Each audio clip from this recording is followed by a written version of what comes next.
My son-in-law used to laugh at the old shop on Carbon Street, just a dusty pile of bricks, he'd say.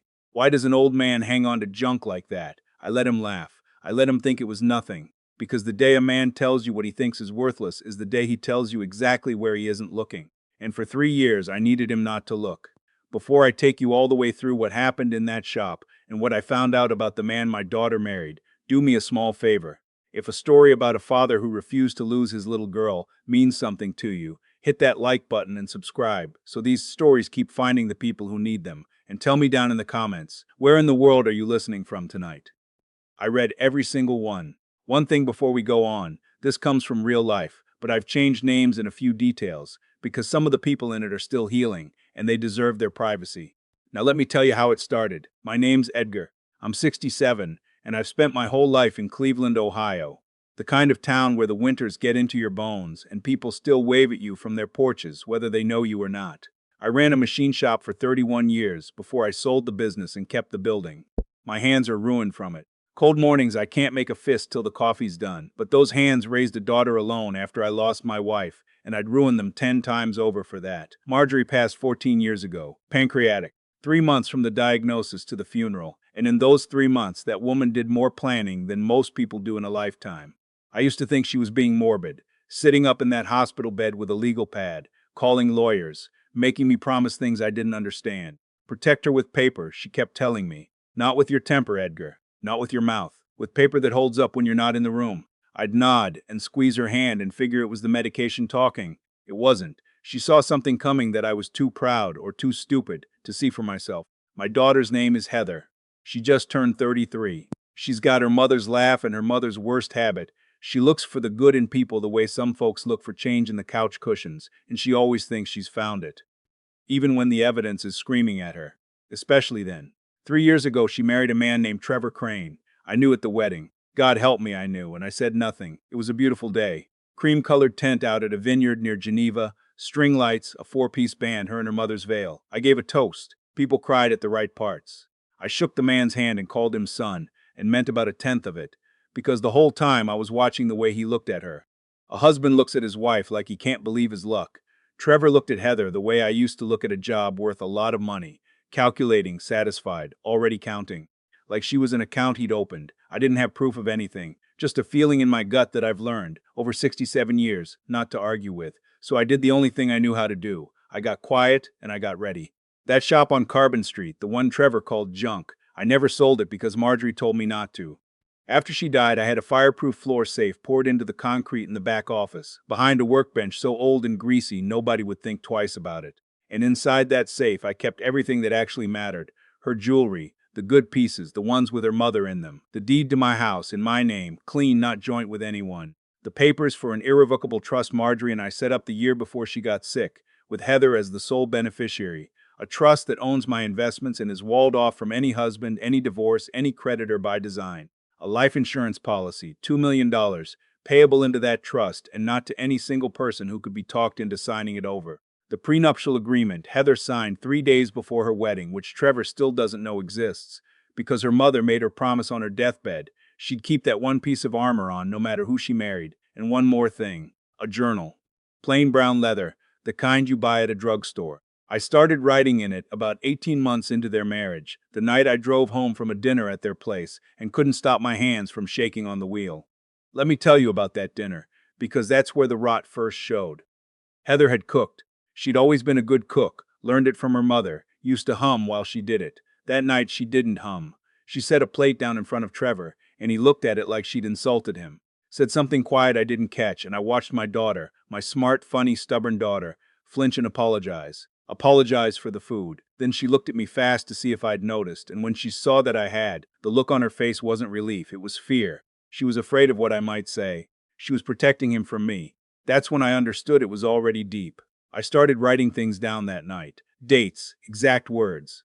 Little things, because little things are the whole story when you line them up. The way her friends stopped coming around. The way she started checking with him before she answered any question, even what she wanted for her birthday. The way she'd say, Trevor thinks instead of I think. Until one day, I realized I couldn't remember the last time I'd heard her say what she wanted at all. I wrote it the way I used to write up a part that kept failing. Patient, specific, no emotion on the page even when there was plenty in my chest. October. He took her phone to fix something and gave it back and she thanked him. December. She canceled on Christmas Eve at our house, her own childhood home, because he had plans February. A long-sleeve sweater in a restaurant that was 80 degrees inside, and when she reached for her water, her sleeve rode up and there were marks on her wrist. She pulled back into the cuff, so fast it was almost a magic trick. I didn't confront him. I want you to understand why, because people are going to hear this and think I was a coward, and maybe for a while I was. But here's the thing about a man who's done what Trevor was doing. He's already poisoned the well. He'd spent 2 years telling her that her father was controlling, that I never thought any man was good enough, that I was bitter and old and jealous of her happiness. If I'd stormed in with accusations and no proof, I wouldn't have saved her. I'd have shoved her further into his arms and proved his every word. She'd have chosen him. She always chose him. So I waited and I built my case and I prayed I was wrong. The phone call that ended the waiting came on a Tuesday in March. My oldest friend, Wesley Boyd, we've known each other since we were apprentices, 40 years of fishing trips and bad coffee, called me at 7 in the morning, and the second I heard his voice, I sat down. Wesley doesn't rattle. The man's calm at funerals. But that morning he was rattled. He'd been at the hardware store the evening before, the big one out by the highway, and he'd seen Trevor 2 aisles over, on the phone, not knowing anyone he knew was around. And Wesley heard him talking low and easy about my insurance, about how once the old man was gone, the money would come to Heather, and how much simpler everything would be then. He laughed about it, Wesley said. He used the word simpler about my death, and he laughed. I want to tell you I was shocked. The truth is colder than that. What I felt was almost relief, the relief of finally being able to name the shape of a thing you've been feeling in the dark for 3 years. Every quiet measure I'd taken, every paper in that safe, every line in that journal, all of it had been me getting ready for a day I'd hoped would never come, and it had come. That night I couldn't sleep, so I went looking. I'm not much for computers, but my granddaughter, Wesley's granddaughter, I should say, a sharp kid in college, had shown me a few things once, and I sat at my kitchen table until 2 in the morning learning everything I could about Trevor Crane. And here's what the comments on the last story I told got right. What people kept asking me. Why didn't you check him out sooner? You should have. So I did finally, and I found what I should have found 3 years before. He'd been married before. Heather knew that part. He'd told her a sad little story about a wife who left him for no reason. What he hadn't told her, what took me 3 hours and a phone call to a man in Columbus to confirm, was that the first wife had been hospitalized twice during their marriage, that she'd filed for a protective order the week she left, and that she'd walked away with nothing because somewhere along the line she'd signed her accounts into joint names and he'd cleaned them out. He'd done this before. It was a system. My daughter wasn't his wife. She was his second job, and she was nearly finished. I drove to her apartment the next morning while he was at work. She didn't want to let me in at first, stood in the doorway with that careful look on her face, the one she'd learned. But I'm her father, and I just looked at her, and after a minute she stepped back and let me through. The place was immaculate and joyless, like a model home nobody actually lived in. And when she turned to put the kettle on, her sleeve slipped, and I saw the bruise on the back of her arm, yellow-green, going on a week old in the exact shape of a grip. I didn't yell. I sat down at her little kitchen table, and I set the journal on it, and I told her I needed her to hear something, and that it was going to be the hardest thing she ever sat through, and that I'd be there the whole time. I called Wesley. I told him to come and to bring his truck. When the two of us sat in that kitchen with her, I opened the journal to the first page and I read. I read her the dinner where she apologized for the food. I read the canceled Christmas. I read the phone he fixed. I read the dates, one after another, in my own handwriting, 2.5 years of them, and I watched my daughter's face come apart in real time. Not all at once, in pieces. Because each entry knocked loose a memory she'd talked herself out of, and you could see them landing. The time she'd told herself she was clumsy. The time she'd told herself she'd overreacted. The time she'd told herself a husband who checks your phone just loves you a lot. Halfway through, she put her hand over her mouth. Wesley had to look at the floor. When I read the entry about the wall, the night she'd mentioned, so lightly like it was weather, that Trevor had kind of pushed her into a doorframe and she'd probably had it coming for talking back. Heather started to cry the way I hadn't seen her cry since her mother's funeral, big, ugly, silent, the kind that comes up from somewhere old. Why didn't you tell me, she said. 3 years, Dad. Why didn't you say something? Because you wouldn't have believed me, I told her. Not until you could see the whole shape of it laid out. One bruise is an accident. One mean word is a bad day. He counted on you forgiving each one alone. I needed you to see them all in a row, in his own pattern, so you'd know it wasn't bad luck. It was a design. I told her what I'd learned about the first wife. I watched that land too. And then I told her the part Wesley had overheard, the part about the insurance and the word simpler. And my daughter went very still and very quiet. And she said, so small I almost missed it. He asked me last month what would happen to your money if you died. He said it like he was worried about you. We got her out that night. She packed a bag, and Wesley loaded it, and she came home to the house she grew up in, to her old bedroom that I'd never had the heart to change. And I thought the hard part was over. It was just starting. Trevor didn't come pounding on the door, which surprised me. He's smarter than that. About 2 weeks after Heather left, he started a campaign. Texts to her, long and tearful, then long and cruel, then long and tearful again, the whole cycle. And he started coming after the assets, the way I'd known he would the second I read that first journal entry years before. The house came first. Heather got a call from him, and I could tell the second she answered that he had her on a script. Dad, she said, and her voice was wrong. Rehearsed, we were thinking. Trevor thinks that maybe you'd help us with the house, sign it over, since you don't really need something that big, and we want to build a life. He wanted the deed. The house in my name, the house Marjorie died in, the house with my daughter's height marked in pencil on the kitchen doorframe. He wanted me to put it in their names, so that when their marriage worked out, which it never would, it'd be half his, and when I died, which he was apparently planning to hurry along, it'd be all his. I told her gently, because it wasn't her asking, it was him through her, that the house wasn't mine to give away and never would be, and I heard him in the background right then, telling her what to say next, and that was the last straw of pretending. I hung up. He called me directly 2 hours later. First time in 3 years. His voice came through cold and flat, none of the charm he wore in front of company. He told me I was a selfish old man, told me I was keeping my own daughter poor out of spite, told me her unhappiness was my fault, that he was the one who loved her, who was there for her, while I sat in my big paid-off house judging everyone. He was good at it. If I hadn't had 3 years of journal in my hands, it might even have worked on me, because a manipulator's whole art is making you doubt the one thing you know for sure. I let him talk himself out, and then I asked quietly, is that all? And there was a pause, and when he spoke again, his voice had changed into something I'd only heard the edge of before.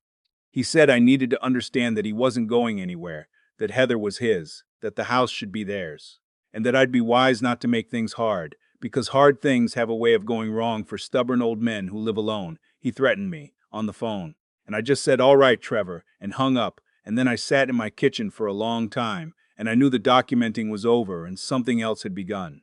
Here's the part the people who watch these stories always ask me about, so let me get ahead of it. People say, Edgar, if you knew he was after the shop, after the safe, why didn't you just empty it out, move everything somewhere else, so when he broke in he'd get nothing? Because nothing was exactly the point. I never kept the only copies in that floor safe. The originals, the trust, the prenup, the insurance designations, the will, those had been sitting in a safe deposit box at my credit union and in my attorney's office downtown for years, certified, witnessed, untouchable. What was in the shop was a decoy and a trap. A second copy of the journal, some of Marjorie's jewelry, a strongbox that looked important, and 4 security cameras, the little kind, wired up by Wesley's grandson, that I'd had installed the same month I learned to look people up online. I didn't move the bait because I wanted him to come for it. I wanted him on camera, in my building, in the dark, doing exactly the kind of thing a jury understands. I just didn't think he'd come for me first. It was Wesley again who saw it coming. He called me near midnight, his voice low and tight, in a way I'd never heard from him in 40 years. He'd been driving home from his sister's and noticed a car behind him. Same car, 4 turns, then 5. So he didn't go home. He pulled into that same hardware store, the 24-hour one, and walked in, and the car parked, and Trevor walked in after him. Wesley's not a foolish man. He pulled out his phone and pretended to take a call and filmed the whole thing over his shoulder. And what he filmed was my son-in-law, calm as a man buying paint, putting things in a cart that nobody buys together for a good reason. Rope, a roll of plastic sheeting, a jug of drain cleaner, zip ties. He moved through that store like a man with a list, no hesitation, picking each thing up and checking it the way you'd check a part against a spec.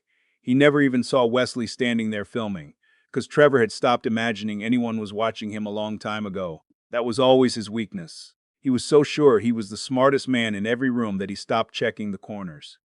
I drove to Wesley's and watched the video 4 times, and somewhere in the third watch I understood I'd had it wrong. Trevor wasn't after the house anymore, and he'd never really been after the shop. Those were appetizers. He was after the $2 million, and the only door to that money ran straight through my funeral. Once I was gone, the grief would do half his work for him. He'd swoop back in as the devoted husband, the only one left standing beside the heartbroken widow, and he'd guide her, gently, lovingly, into signing everything over. He'd done a version of it before. He thought he had time, and a sleeping old man and a daughter too broken to fight. We didn't sleep that night. Wesley and I sat at his kitchen table and we built it like a case file, the way Marjorie always told me to, with paper, not temper, the journal, the hardware store video with its timestamp, the screenshots of his texts, the record of the first wife, the protective order, the emptied accounts, the bruises Heather had finally let me photograph. By the time the sun came up, we had a folder 3 inches thick, and I called the non-emergency police line and asked very calmly to speak with someone about a credible threat to my life. The detective who caught it was a woman named Delgado, late 40s, the kind of person who's heard every story and somehow hasn't gone numb to them. She had us come down to the station, and she sat with that folder for the better part of 4 hours, going page by page, watching the video, reading my handwriting. When she finally looked up, she didn't say anything reassuring. She said, "Mister," she used my last name. "This is one of the most organized threat profiles I've seen come through that door, and I want you to take your own seriously starting right now." She told me not to be alone, not to take food or a drink from him, not to let him stand behind me. She put a patrol car on my street that night, and then she said the thing that made my blood go to ice water. She said, "Men who shop like this have usually already picked a day. What happened next happened fast, and I'm grateful, because slow would have killed me. They put Trevor under surveillance." They didn't have to wait long, because he'd already picked his day, and it was that Friday. The plan, as they pieced it together later, was simple and sick. He'd come to my house under the excuse of talking things out man to man, play the contrite son-in-law, and once I let him in, the rest of what was in his cart would do the rest. He never made it through my door. They picked him up 2 blocks from my house Friday evening, with the rope and the rest of it in his trunk, along with a burner phone, a printout of my weekly schedule he'd somehow gotten Heather to mention to him months earlier, and a forged note in handwriting meant to look like mine. A note that would have made it look like I'd done it to myself. That was the part that nearly broke me. Not that he wanted me dead. That he wanted my daughter to believe, for the rest of her life, that her father had chosen to leave her. He wanted to steal my death the way he'd stolen everything else. The trial took 3 weeks. Heather had to testify, and I have never been prouder of anyone in my life than I was watching my girl sit in that box, 12 feet from the man who'd spent 3 years convincing her she was nothing, and describe in a steady voice exactly what he'd done. The bruises, the isolation, the phone, the wall. She didn't cry until she stepped down. They charged him with attempted murder, with stalking, with felony domestic violence, and when the financial records came out, with the fraud he'd run on the first wife too, the jury was out 4 hours, guilty on every count. He's serving 18 years, and Ohio doesn't let men like him out early. When the foreman read the verdicts, Heather didn't cheer. She just exhaled this long shaking breath and reached over and took my ruined old hand in both of hers, and held on like she had when she was 4. I wish I could tell you she healed fast. She didn't. The bruises were the easy part. The hard part was everything underneath. Relearning that her own opinions were allowed, that a man raising his voice didn't mean she'd done something wrong, that she didn't have to apologize for taking up space in a room. She moved back home for a while. She found a counselor across town, a patient woman who specialized in exactly what had been done to her, and she went twice a week, and some weeks she came home wrung out, and some weeks she came home a little more like herself. There were nights she got angry at me. "Why did you wait? Why didn't you drag me out by the wrist 2 years sooner?" And I let her be angry because she'd earned it, and because the only honest answer was that I'd been scared, and scared men make slow choices. She read the journal, eventually. All of it, every entry, 3 years of her own life seen through her father's eyes. And one evening she came and found me on the porch and sat down and said, "You weren't watching me suffer, Dad. You were keeping proof so you could save me." I didn't understand the difference until I read it. I had to look out at the yard for a while before I could answer her. I have to tell you about Donovan, because the people who watch these stories always want to know that the good guys exist too, and they do. Donovan Pratt grew up 2 streets over. His father and I bowled in the same league for 20 years. He's a quiet man, a vet, the animal kind, runs a small practice on the east side, never married, the sort of fellow people call a confirmed bachelor, when what they mean is he was waiting for someone in particular, and was too decent to say so. He'd been sweet on Heather since they were teenagers, and never once made a move, not in high school, not at her wedding where he stood in the back and clapped politely, not in all the years between. He just showed up after everything. He started coming by on Sundays, never pushed. He'd fix the gate, drink a beer, ask Heather how her week went, and actually listen to the answer, then go home, month after month.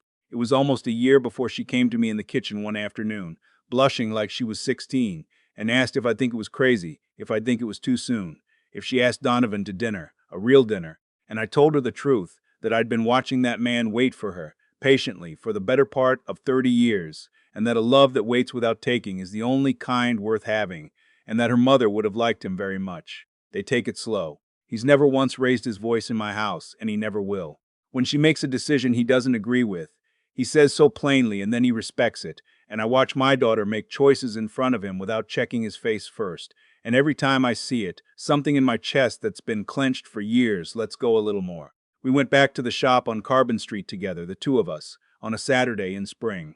I opened the floor safe and we cleared it out finally, and it wasn't a fortress anymore or a trap. It was just an old room with her mother's jewelry in it. We brought the good pieces home. I gave Heather the journal, told her it was hers now, to keep or to burn, so she'd always know how hard she fought to get back to herself. She kept it. People ask me sometimes if I regret the years of silence, the waiting, and I've made my peace with it, but I won't pretend it was wisdom. I want to be honest with you because that's the only thing these stories are worth anything for. I told myself patience was strength, and sometimes it is. But sometimes patience is just fear wearing a nicer coat, and while I waited and watched and wrote, my girl was hurting, and some of that hurt is on me for not finding the courage sooner. The safe deposit box didn't make me brave. The trust didn't make me brave. The day I drove to her apartment and put that journal on her kitchen table, that was the first brave thing I'd done in 3 years. So here's the lesson I'd give you, the one I had to learn the hard way at 67 years old. Protection is not control. Love that locks someone in a tower, even to keep them safe, is still a cage. The strongest thing I did wasn't keeping that shop a secret. It was finally trusting my daughter enough to hand her the truth and let her walk out under her own power. And if something in your own life is making your gut clench the way mine did at that wedding, don't do what I did. Don't wait 3 years for proof of a thing you already know. Say it out loud. Write it down if you have to. Get help before, not after.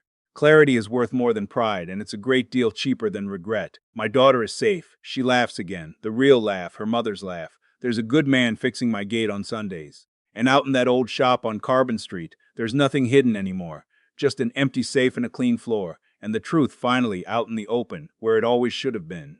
That's the whole of it. If this one reached you, leave a comment and tell me where you're listening from tonight. I mean it. I read them all. Subscribe if you want more stories like this one, the kind shaped by time and regret and the long road back. And whoever you are out there in the dark, with a feeling in your gut you keep talking yourself out of, listen to it sooner than I did. Thank you for staying with me all the way to the end.